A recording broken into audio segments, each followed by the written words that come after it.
Lucas capítulo 15, a partir do versículo de número 11. A palavra de Deus nos diz assim: continuou, certo homem tinha 2 filhos. O mais moço deles disse ao pai: Pai, dá-me a parte dos bens que me cabe. E ele lhes repartiu os haveres. Passados não muitos dias, o filho mais moço, ajuntando tudo o que era seu, partiu para uma terra distante e lá dissipou todos os seus bens, vivendo dissolutamente. Depois de ter consumido tudo, sobreveio àquele país uma grande fome, e ele começou a passar necessidade. Então, ele foi e se agregou a um dos cidadãos daquela terra, e este o mandou para os seus campos a guardar porcos. Ali desejava ele fartar-se das alfarrobas que os porcos comiam, mas ninguém lhe dava nada. Então, caindo em si, disse: Quantos trabalhadores de meu pai têm pão com fartura, e eu aqui morro de fome? Levantar-me-ei e irei ter com meu pai, e lhe direi: Pai, pequei contra o céu e diante de ti. Já não sou digno de ser chamado teu filho. Trata-me como um dos teus trabalhadores. E levantando-se, foi para o seu pai. Vinha ele ainda longe, quando seu pai o avistou, e compadecido dele, correndo, o abraçou e beijou. E o filho lhe disse: Pai, pequei contra o céu e diante de ti, já não sou digno de ser chamado teu filho. O pai, porém, disse aos seus servos: Trazei-me depressa a melhor roupa, vestiu, ponde-lhe um anel no dedo e sandálias nos pés. Trazei-me também e matai o novilho cevado. Comamos e regozijemo-nos, porque este meu filho estava morto e reviveu, estava perdido e foi achado. E começaram a regozijar-se. Ora, o filho mais velho estivera no campo, e quando voltava, ao aproximar-se da casa, ouviu a música e as danças. Chamou um dos criados e perguntou-lhe que era aquilo. E ele informou: Veio teu irmão, e teu pai mandou matar o novilho cevado, porque o recuperou com saúde. Ele se indignou e não queria entrar. Saindo, porém, o pai procurava conciliá-lo. Mas ele respondeu a seu pai: Há tantos anos que te sirvo, sem jamais transgredir uma ordem tua, e nunca me deste o cabrito sequer para me alegrar com os meus amigos. Vindo, porém, este teu filho, que desperdiçou os teus bens com meretrizes, tu mandastes matar para ele o novilho cevado. Então lhe respondeu o pai: Meu filho, tu estás comigo sempre. Tudo que é meu é teu. Entretanto, era preciso que nos regozijássemos e nos alegrássemos, porque esse teu irmão estava morto e reviveu, estava perdido e foi achado. Que o Senhor Deus nos ajude a entendermos a boa palavra dele para a nossa vida nessa noite. Amém. A paternidade é uma experiência profundamente marcante para aqueles que experimentam. Por que ela é marcante? Não apenas por causa das lições que nós temos e alcançamos enquanto pais. Não apenas porque você aprende a olhar para o seu filho de uma maneira diferente. Não apenas porque você se vê como uma pessoa diferente. Não apenas pelo amadurecimento que isso traz para a vida. Esses são benefícios práticos do nosso dia a dia. Mas a paternidade é marcante na vida, principalmente do cristão, porque ela nos ajuda a entender muito melhor como é que o nosso Pai do céu se relaciona conosco. À medida em que você tenta corrigir os seus filhos, e por vezes, quando eles se rebelam contra você, E quando, em alguns momentos não raros, você pensa em perder a paciência com ele, e lá no fundo vem aquela voz do Espírito dizendo: calma, é assim que o teu Pai do céu reage contra as tuas rebeldias? É assim que ele te trata quando você não o obedece? Você fracassa todos os dias. E isso faz com que aquele movimento do Salmo 103, que nós lemos no início, seja constante na nossa vida. E nós aprendemos a ter mais misericórdia, nos compadecermos mais. Porque nós aprendemos mais do caráter do nosso Pai Celeste. É por isso que a paternidade traz para nós experiências marcantes. A nossa vida é mudada, moldada radicalmente e diariamente. O Senhor Jesus Cristo queria ensinar para os seus discípulos e principalmente desafiar o entendimento dos fariseus e dos escribas daqueles dias, porque essa parábola foi contada dentro de um contexto que levava essas pessoas a entenderem que esse Pai do céu é aquele que se compadece de gente ruim, de gente pecadora. E ele não apenas se compadece, ele é aquele que se aproxima, é aquele que se envolve, é aquele que desenvolve um relacionamento, é aquele que vai atrás, é aquele que busca. Por isso que nós não podemos entender essa parábola lateralmente ao seu propósito real, que esse contexto nos mostra. Eu quero só que você olhe um pouquinho aí na sua Bíblia, para você entender em qual contexto ela está. No início do capítulo 15, versículo 1 e 2, nos diz assim: aproximavam-se de Jesus todos os publicanos e pecadores para o ouvir. Versículo 2, e murmuravam os fariseus e os escribas, dizendo: este recebe pecadores e come com eles. Então é diante dessa murmuração, diante dessa afronta, até que esses homens estavam fazendo contra Jesus, dizendo: ele não é digno de ser seguido por nós, porque ele se assenta com gente pecadora, ele come com elas, ele recebe essas pessoas que a gente abomina. E Jesus Cristo quer ensinar uma lição maravilhosa sobre como é que o nosso Pai do céu se relaciona conosco. E então essa parábola é proposta justamente para isso, para mostrar como é que um pai resgata os seus filhos em crise. Filhos que estavam vivendo em crise. O filho mais novo tem uma crise de identidade, ele não quer ser quem ele de fato é. Ele não está contente com a sua própria identidade, com a sua realidade, então ele quer mudar isso. O filho mais velho também está em crise. Ele sofre emocionalmente. Ele quer mais do que ele tem.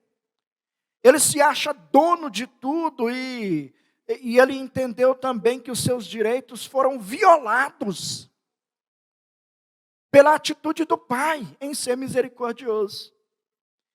Então o que eu quero mostrar para vocês nessa noite é um pai que resgata os seus filhos em crise. Eu quero falar sobre o filho mais novo, quero falar sobre o filho mais velho, e eu quero falar sobre como esse pai resgata, entendendo que esta é uma parábola contada por Jesus para levar-nos a entender uma lição muito maior. E eu já adiantei para vocês em que contexto é que ela foi escrita. Diante da murmuração de gente que não aceitava Jesus Cristo se relacionar com certas pessoas. Então isso é para mostrar que esse nosso Pai se compadece sim. É um Pai resgatador, que resgata gente como eu e você. Vamos lá então. Primeiramente vamos olhar para a vida desse filho mais novo, que nós podemos colocar até um título para ele, sobre aquela fase da rebeldia de muitos filhos. Existe essa fase na vida de muitos filhos. Por que que eu digo que ele está em crise, esse filho mais novo? Uma crise de identidade. Porque ele não quer aceitar a sua condição de filho.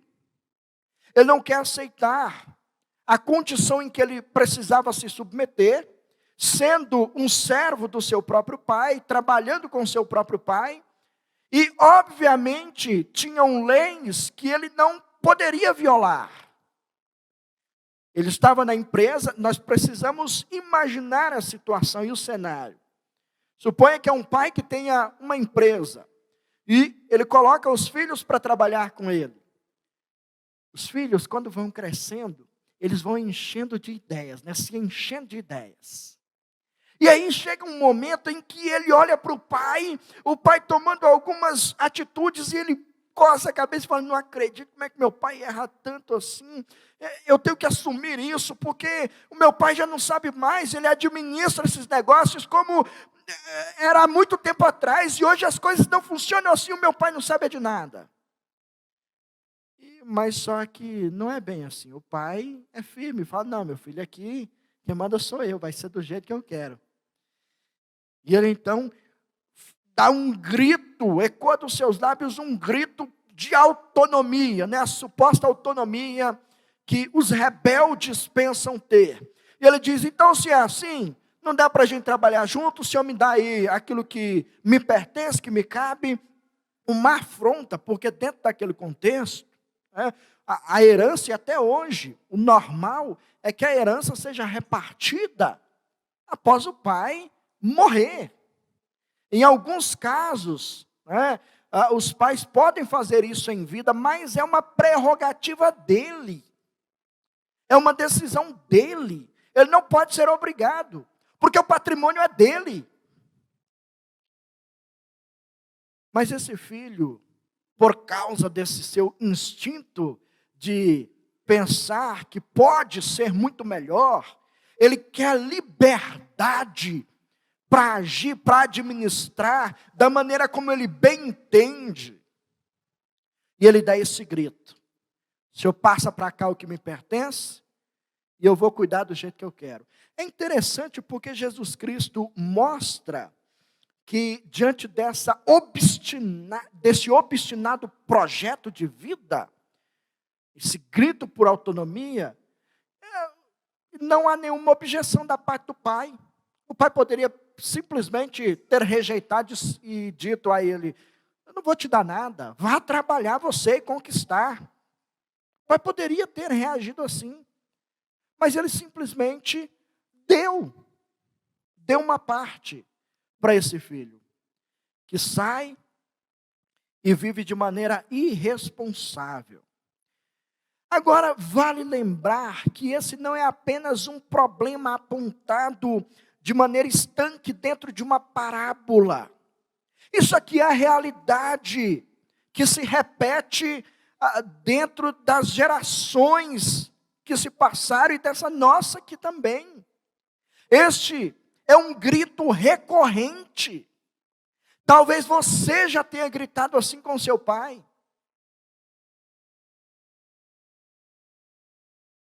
Isso é recorrente porque na história da humanidade, nós sempre estamos querendo liberdade. A gente não gosta de ninguém que fique colocando regras na nossa vida. Nós não gostamos de limites. Nós não gostamos de pessoas que interfiram nas nossas decisões. E é por isso que o maior anseio da nossa alma é ter liberdade para agir, para falar, para pensar, para nos comportarmos como nós bem entendemos. Esse é o grito da humanidade. Crentes e não crentes gritam por isso todos os dias. E o grande problema é quando muitos acreditam terem encontrado essa suposta liberdade nas coisas desse mundo que nos cercam.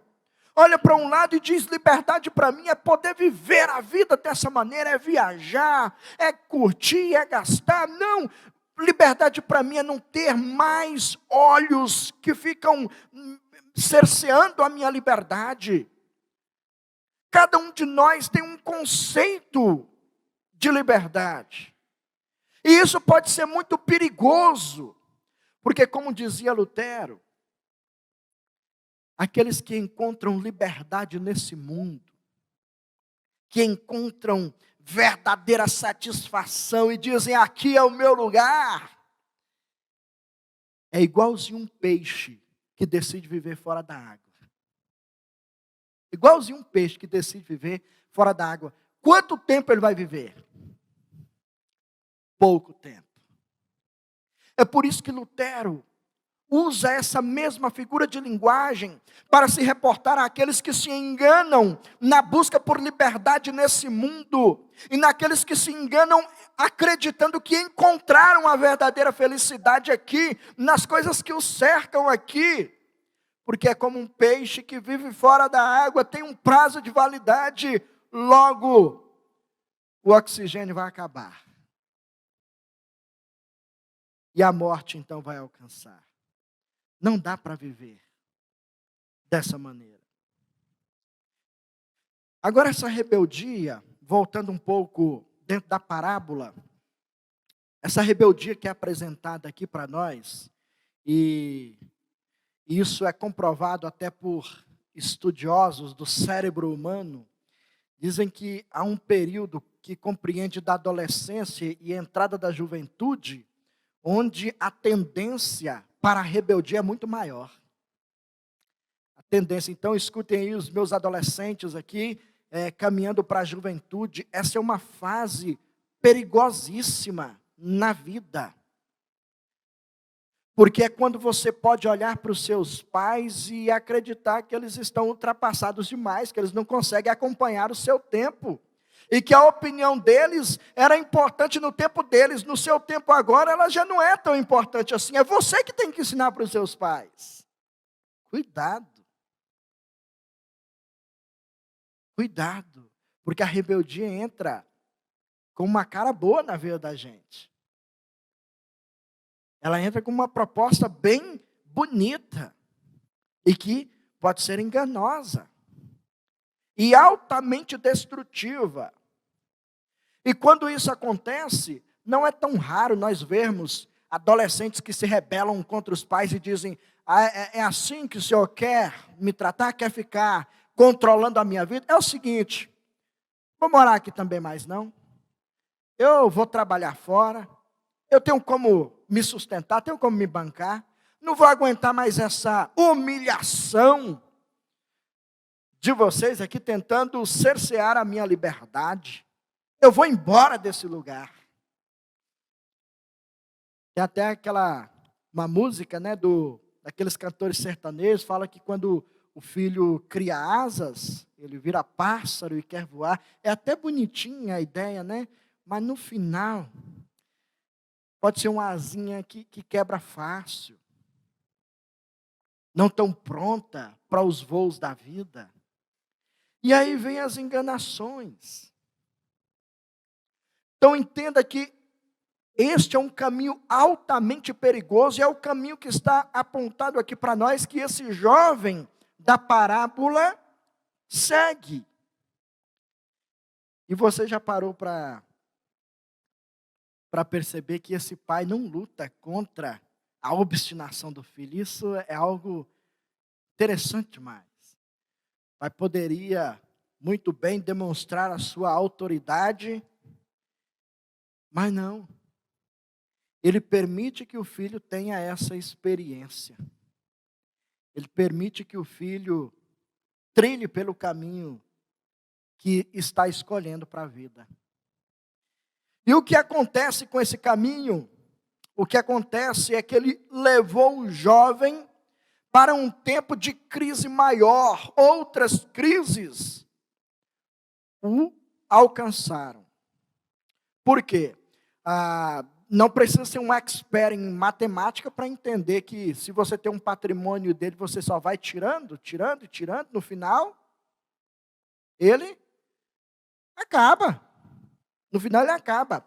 Só que esse patrimônio acaba em um momento muito ruim na história, porque era um tempo que também estava tendo crise no país. Então, o jovem fica sem dinheiro e fica sem como conquistar dinheiro. Não tem trabalho. Ele se viu obrigado a ir trabalhar no serviço mais humilhante para um judeu. Um judeu considerava que trabalhar com porcos era a pior atividade que uma pessoa poderia exercer.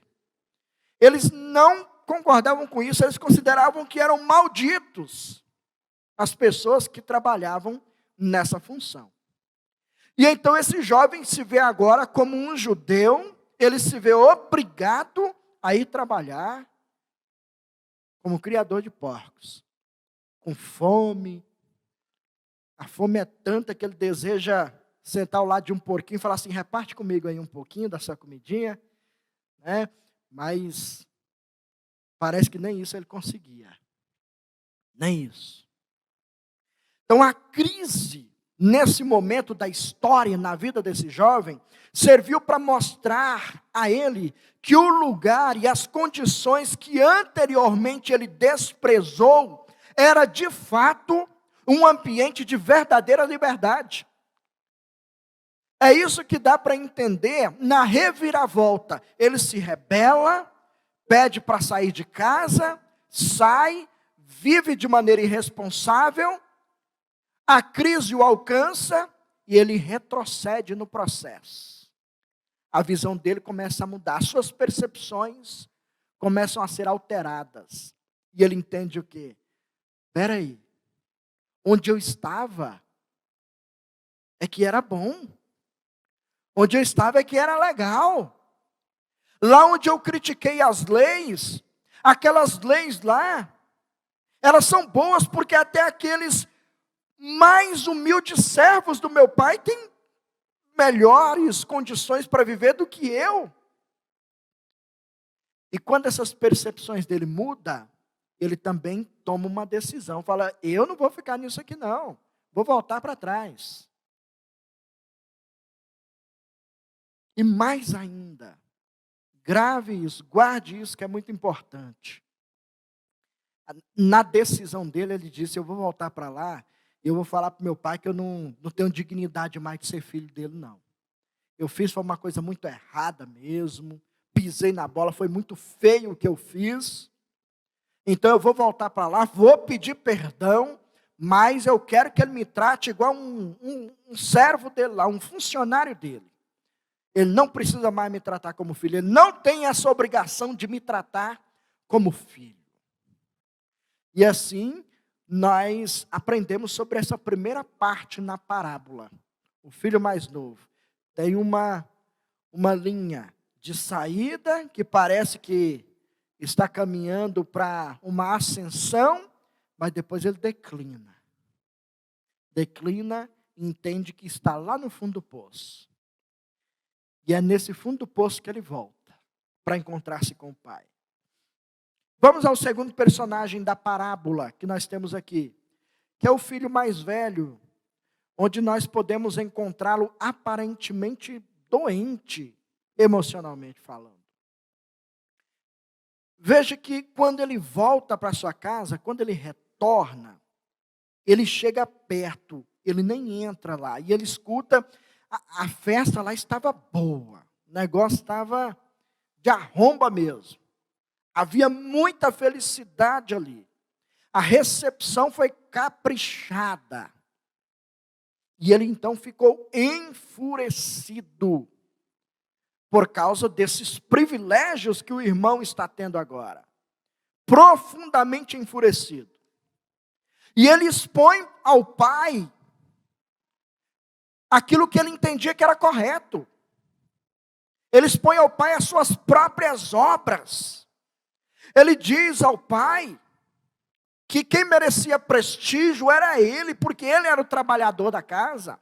Ele que merecia qualquer ato de amor ou de benevolência da parte do pai, era ele o merecedor, e não o outro. Você percebe que quando ele se volta para o pai, para conversar com o pai, ele nem chama o rapaz de irmão. Ele fala: esse teu filho aí, ó. Ele nem considera mais o rapaz como irmão dele. É alguém que para ele havia morrido.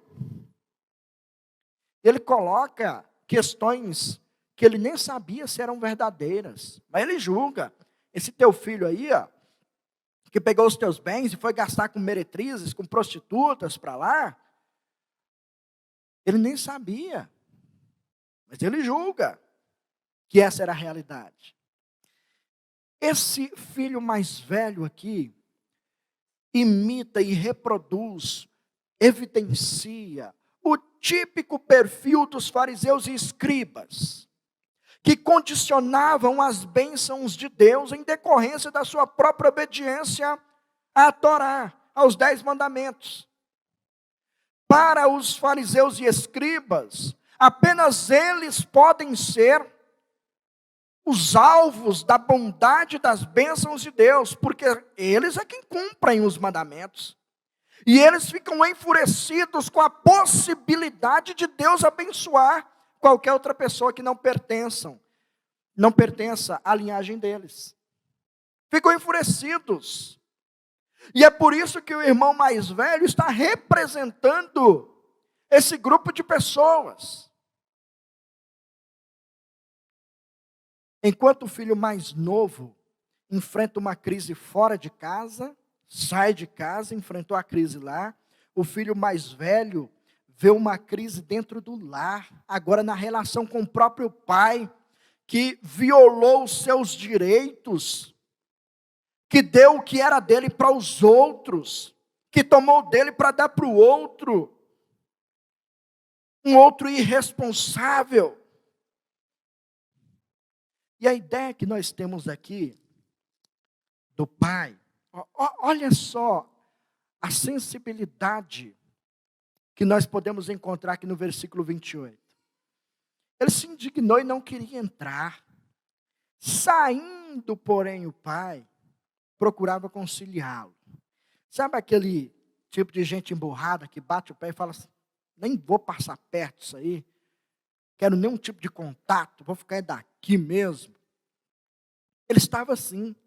E o pai sai da casa, vai até ele, e a ideia é de um pai que tenta se aproximar e falar, meu filho, não precisa se comportar desse jeito. As coisas que são minhas são tuas também. E ele emburrado, não quero saber de nada, o Senhor foi injusto. E o pai tentando conciliá-lo amorosamente. E ele obstinadamente recusando esse socorro que o pai está lhe oferecendo. É assim que nós encontramos esse filho mais velho. Agora com crises emocionais. Agora sofrendo porque se acha injustiçado. Sofrendo porque ele não consegue se alegrar em ver o pai beneficiando o outro filho. Sofrendo porque não consegue ver uma dedicação de amor que não seja para ele. Era assim, ou é assim que o fariseu se comporta. Ele serve a uma espécie de Deus tribal. Deus só pode abençoar a gente. Deus só pode se relacionar conosco. Mais do que isso, eles colocam Deus dentro de uma caixinha e dizem, Deus só pode fazer o que eu determino. Deus só pode fazer o que eu quero. É por isso que quando eu quero alguma coisa, quando eu preciso de alguma coisa, eu vou e falo assim, ó Deus, Senhor, obrigado por me dar isso aqui, porque eu sou teu filho. Se o Senhor não me der, o Senhor está violando o meu direito como filho. Acham que estamos distantes disso? Não estamos. Esse é o comportamento reproduzido também no nosso tempo ainda. E essa parábola foi contada justamente dentro desse contexto, onde Jesus Cristo está indo se relacionar com pessoas que estavam à margem da sociedade. Pessoas que eram desprezadas. Pessoas que jamais poderiam ser aceitas dentro de um uma comunhão como essa que está sendo proposta. Veja como que o evangelista Lucas organiza esse material. No início aí do capítulo 15, eu mostrei para vocês como que começou esse grande assunto. A murmuração dos escribas e fariseus. E aí, para mostrar esse caráter do nosso Pai do céu, o Senhor Jesus Cristo conta a parábola da ovelha perdida, onde ele demonstra a importância e o valor de uma ovelha entre 100. Uma tem valor, porque se ela se perder, o pastor vai deixar as 99 e vai atrás da que se perdeu. Ela tem valor para ele. Depois ele desce um pouco o nível para mostrar o valor de uma dracma, que era uma moeda de pouco valor, no meio de 10. Então, uma faz muita diferença no meio dessas 10. E ele agora, para colocar o assunto em uma evidência muito maior, para mostrar esse caráter de Deus de uma maneira mais evidente, ele mostra um pai com 2 filhos perdidos, para demonstrar que cada um deles tem um valor especial. E o pai trata cada um de um jeito diferente. Então, pedagogicamente, aquela ideia de que o pai fala assim, olha, eu trato os meus filhos todos iguais. Pedagogicamente, isso é insustentável. Tem filho que precisa de vara. Tem outros que apenas uma palavra resolve. Não dá para a gente sustentar essa ideia. Não, eu trato meus filhos do mesmo jeito. Você pode dizer que tem um amor igual por todos eles. Agora o tratamento é diferente. Nessa parábola aqui, isso fica muito evidente para nós. Completamente evidente. E é assim que o nosso Pai nos trata. Porque essa parábola foi escrita, foi contada por Jesus primeiramente, foi narrada aqui por Lucas, para mostrar como que é o relacionamento do nosso Pai do céu. Uma história que aponta para uma verdade muito maior. O Pai do céu que resgata os seus filhos. O Pai do céu que resgata filhos rebeldes. Filhos que estão obstinados contra Ele, como a Bíblia diz-nos. Que nós estávamos realmente mortos nos nossos delitos e pecados e completamente inclinados para o mal, para a rebeldia. Estávamos perdidos no propósito de fazer o que afronta a Deus, de agirmos tão somente na direção contrária à vontade de Deus. E o apóstolo Paulo, escrevendo aos Romanos, diz que quando nós ainda éramos pecadores, quando ainda estávamos nessa condição, esse nosso Pai amorosamente vem até nós e nos resgata dessa vida de rebeldia, dessa vida obstinada para fazer o que é mal. E não apenas vem ao nosso encontro, nos perdoa, mas Ele restaura a nossa identidade. O filho volta para a casa do pai dizendo, pai, o senhor não precisa me tratar mais como filho, me trata como um servo. O pai nem dá atenção para essas palavras. Ele manda colocar sandália nos pés do filho, porque descalço só ficava o escravo. Ele manda colocar um anel no dedo do filho, sinal de que esse filho tinha uma identidade daquela família, ele tinha autoridade, ele poderia falar em nome do pai. O que nós aprendemos aqui? Que o Senhor, quando nos alcança, ainda como rebeldes, obstinados ao mal, Ele estabelece em nós a nossa verdadeira identidade. Ele nos criou para sermos filhos dEle, para termos um relacionamento com Ele, para desfrutarmos desse bom relacionamento com Ele, e Ele não nos trata menos do que isso. Nosso Pai do céu é misericordioso. Ele apaga o nosso pecado, as nossas transgressões. Ouvi uma vez de um pastor que, quando Deus nos alcança dessa maneira, Ele pega esses nossos pecados, joga em um mar bem profundo e coloca uma placa dizendo: é proibido pescar aqui. Ou seja, o que eu joguei aqui dentro foi apagado, foi cancelado. Você viu o pai jogando alguma coisa na cara do filho aqui, quando ele retorna? E aí, não sobrou nada, né? Gasta, rapaz do céu, mas me deu um prejuízo. Nada disso aqui é jogado na cara. O que ele encontra são braços abertos. Porque é assim que o pai recebe pecadores arrependidos, que reconhecem o seu pecado, que reconhecem, assim como esse jovem, primeiramente que o pecado é contra o Senhor. Eu pequei contra o céu e diante de ti. Então, diante do verdadeiro arrependimento, nós sempre encontraremos o Pai do céu de braços abertos para nos receber e restaurar a nossa verdadeira identidade como filhos e filhas queridos dele. Ele não vai nos desprezar. Ele vai nos receber de maneira regozijante, demonstrando alegria.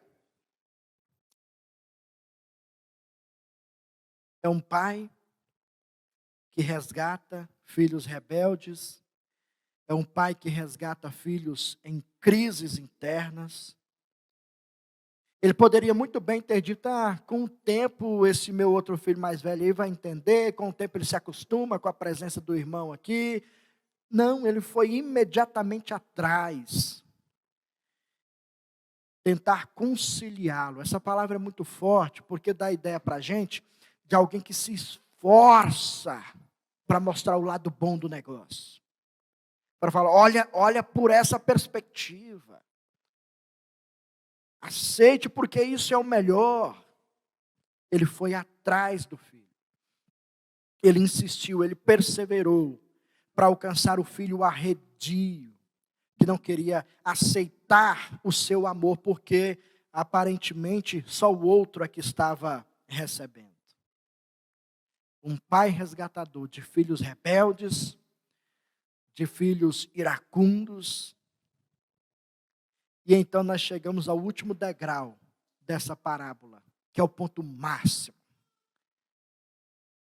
É o pico daquilo que nós precisamos entender. Porque nesse momento com o filho mais velho, o pai diz algo importantíssimo. Ele diz: meu filho, você precisa entender que era preciso que nós nos regozijássemos. Era preciso que fizéssemos uma festa. Era preciso demonstrarmos alegria. Por 3 razões. Primeiro, o teu irmão. Você não está chamando ele de irmão, mas é teu irmão sim. Não tem como dizer que tem uma relação quebrada aí não. É teu irmão. Você vai ter que aprender a conviver, amar, aceitar. O teu irmão estava morto, mas reviveu. Estava perdido e foi encontrado. Isso aqui ilustra muito a minha e a sua história. Mostra o que o nosso Pai fez para nos resgatar da nossa vida medíocre, para que nós nos tornássemos irmãos do nosso Senhor Jesus. E Ele então, quando restaura a nossa identidade, nos faz parte da sua própria família. O Deus resgatador é também um Pai resgatador, amoroso, que faz festa por causa dos seus filhos que são alcançados, independente da condição em que estiveram um dia. Portanto, essa parábola é uma resposta à murmuração dos escribas e fariseus. Nela, Jesus Cristo está ensinando que o Pai do céu perdoa pecadores e os recebe na sua família. Se você entende que faz parte da família de Deus, Então você precisa aceitar essa ideia linda e maravilhosa de que os teus pecados foram perdoados, de que a tua identidade foi restaurada, de que o nosso Pai do céu está transformando você segundo a imagem do seu irmão mais velho, que é Jesus Cristo. E nós estamos caminhando nessa direção, onde a nossa vida vai sendo transformada dia após dia. Eu quero só me dirigir de uma maneira muito especial aos meus irmãos que têm experimentado essa alegria da paternidade. Crises como essas podem ser experimentadas nos lares de vocês. Foi uma parábola apenas contada para ilustrar o amor desse nosso Pai que nos resgata. Mas há uma aplicação bem prática para nós, onde nós podemos entender que situações como essas podem se repetir dentro da nossa casa. Filho rebelde, obstinados, que te rejeitam, que não te compreendem, que querem uma liberdade fora dos parâmetros que você apresentou. Filhos que não concordam com o teu estilo de liderar. Filhos que acham você retrógrado demais, atrasado no tempo. Isso pode acontecer na sua casa também. E mais ainda, o pior, pode acontecer que você não administre bem essa realidade. Porque olhar para esta parábola e tentar trazer imperativos para a vida, dizendo, está vendo? É assim que você tem que fazer. Olha como que o pai fez. Essa parábola não tem esse propósito de trazer aplicações morais para a nossa vida, porque ela não foi contada para isso. Ela foi contada para nos mostrar sobre o caráter do Pai do céu. Então, eu quero te falar uma coisa. Você vai falhar muito na criação dos teus filhos. Você vai falhar muito na correção deles. Vai, tenho certeza. Porque você é pecador. Porque você é falho. Porque você não é perfeito. Perfeito é apenas o nosso Pai do céu. É por isso que a nossa esperança, que a nossa alegria, que a nossa felicidade e liberdade verdadeira deve estar tão somente no Pai do céu, que nos ajuda a nos relacionarmos com os filhos dele aqui. E aqueles que ele coloca sob a nossa tutela. Ainda que errantes como seremos, o Pai do céu vai se compadecer de mim, de você, de todos nós, que somos os filhos dele. Que ele nos ajude nessa relação. Que ele nos ajude nessa caminhada. E que ele receba de nós o louvor. E que ele veja em nós fé suficiente para depositarmos a nossa esperança e alegria nele. O nosso Pai resgatador.